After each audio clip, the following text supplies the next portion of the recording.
భూ చట్టాలపై ఏకపక్ష నిర్ణయాలు కాకుండా ప్రజాభిప్రాయ సేకరణ జరగాలని సిపిఎం తెలంగాణ రాష్ట్ర కార్యదర్శి తమ్మినేని వీరభద్రం అన్నారు. భూ చట్టాలపై ప్రజల్లో చర్చ జరగాలని అభిప్రాయం వ్యక్తం చేశారు. రైతు రుణమాఫీపై ఒకరికొకరు దుర్భాషలు ఆడటం తప్ప ఏమీ జరగలేదన్నారు. రైతు రుణమాఫీపై వాస్తవాలు బయటకు రావాలని, సవాళ్లు ప్రతి సవాళ్లు కాకుండా ప్రజల నుంచి వస్తున్న ఫిర్యాదులను పరిగణలోకి తీసుకోవాలని, సమస్యలను పరిష్కరించే విధంగా ప్రభుత్వం చర్యలు తీసుకోవాలని తమ్మినేని కోరారు.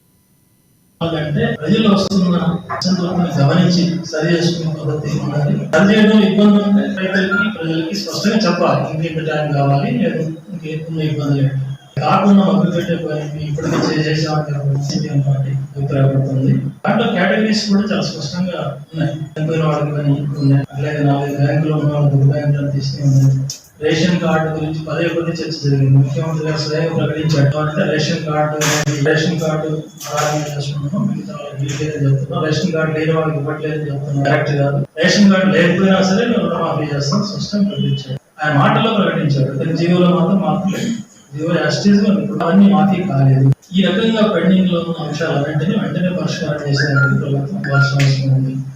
మరొక విచారకరమైన విషయం ఏంటంటే, దీనికి సంబంధించిన రైతాంగం అసంతృప్తి వెల్లడించే సందర్భంలో దాన్ని ఎవరో రాజకీయ నాయకులు చేస్తున్నారు అనే పద్ధతిలో దాన్ని తీసేయడం, చివరికి అరెస్టులు చేయడం, ఇట్లాంటిది మళ్ళీ పాత పద్ధతిలోనే వెళ్తుంది. చాలా చోట్ల మాకు రిపోర్ట్ ముఖ్యమంత్రి గారు ఎక్కడ పర్యటన పోయినా